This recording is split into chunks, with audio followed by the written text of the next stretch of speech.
మిత్రులందరికీ నమస్కారం. Welcome to our channel మన కథలు. ముందుగా మన ఛానల్ని ఫస్ట్ టైం చూస్తున్న వారైతే ఛానల్ని సబ్స్క్రైబ్ చేసుకొని సపోర్ట్ చేస్తారని ఆశిస్తూ ఇక కథలోకి వెళ్దాం.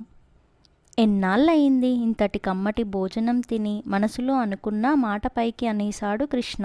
అదేంటిరా, మీ ఆవిడ వండి పెట్టడం లేదా ఏంటి? ఈ వంకాయ కూరే నీకు కమ్మటి భోజనం అయిపోతే ఎలా? నువ్వు వస్తున్నట్టు ముందుగా తెలిస్తే మరో 2 రకాల కూరలు వండేదాన్ని. తనను తాను నొచ్చుకుంది. తమ ఊరు నుంచి వచ్చిన తమ్ముడికి సరైన భోజనం పెట్టలేకపోయానని. తమ్ముడు కాకినాడ నుండి వచ్చేసరికి భోజనాల సమయం అయిపోవడంతో ఆ రోజు వండిన వంకాయ కూర, రసం, మజ్జిగ పులుసు, కొబ్బరి పచ్చడితో భోజనం వడ్డించేశాను. కడుపు నిండా ఎంతో తృప్తిగా తిన్న తమ్ముడిని ప్రేమగా చూసుకుంది రత్నం. అదేం లేదక్కా, మా ఆవిడ నాకు వండి పెట్టద్దని కాదు, పెట్టిపోతల్లో ఎవరు వచ్చినా బానే పెడుతుంది.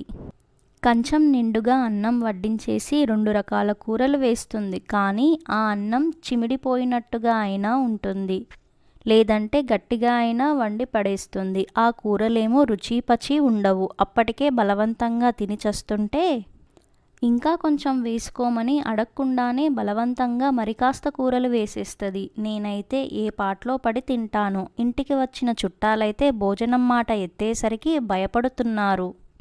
తన సంగతి నీకు తెలియందేముందక్క అన్నాడు బ్రేవ్ అని తెలుస్తూ. చూడు, ఇప్పుడు తిన్నానో లేదో అప్పుడే అరుగుదలకు వచ్చింది. ఎంతైనా నీ చేతి వంట అమ్మ చేసినట్టుగా ఉంది. ఇలాంటి వంకాయ కూర తిని ఎంతకాలమయ్యిందో. ఇదే కూర మా ఆవిడ వండితే పల్చగా పేస్ట్లా వండుతుంది. వంకాయ ముక్క ఎక్కడా కనిపించదు. దాంతో రుచి పచి లేని చప్పిడి కూరలా ఉంటుంది. మా అమ్మ వండినట్టు ఎందుకు వండలేవని అడిగితే నేను మా అమ్మ దగ్గర పెరిగాను కాబట్టి అలాగే వండుతాను.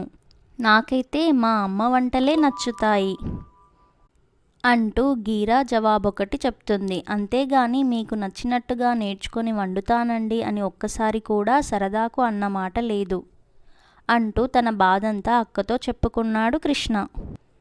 తమ్ముడు చెప్పిన మాటలకు ఫక్కున నవ్వింది రత్నం. అక్క, నన్ను చూస్తే నీకు జాలేయకుండా నవ్వెలా వచ్చిందే అమాయకంగా అడిగాడు. పోరా తమ్ముడు, నువ్వు పడుతున్న అవస్థలకి అయ్యో పాపమని అనిపించినా మీ ఆవిడ చెప్పింది నిజమేగా. నేను అమ్మ దగ్గర పెరిగాను కాబట్టి అమ్మ వండినట్టే నేను వండాను కాబట్టి నా కూరల్లో మళ్ళీ నీకు అమ్మ కనిపించింది. తను అంతే మరి, వాళ్ళమ్మ చేసినట్టుగా తనకు అలవాటయ్యాయి. అక్కడ అమ్మ రుచులు రమ్మంటే ఎలా వస్తాయి అంది మరదలిని కూడా వెనకేసుకొస్తూ రత్నం.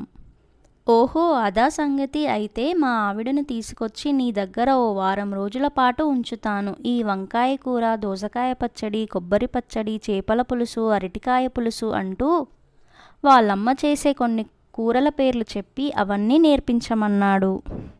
అలాగే లేరా, మీరు మాత్రం ఎప్పుడైనా ఆ ఊరు నుంచి కదులుతారా ఏంటి? ఎప్పుడు ఇల్లెవరో దొంగలు ఎత్తుకుపోతారన్నట్టు అక్కడే కూర్చుకుంటారు కదా. ఈసారైనా వచ్చి వారం రోజులుండండి. నీకు నచ్చినవన్నీ అయినా వండి పెడతాను అంది తమ్ముడితో ఎంతో ప్రేమగా రత్నం.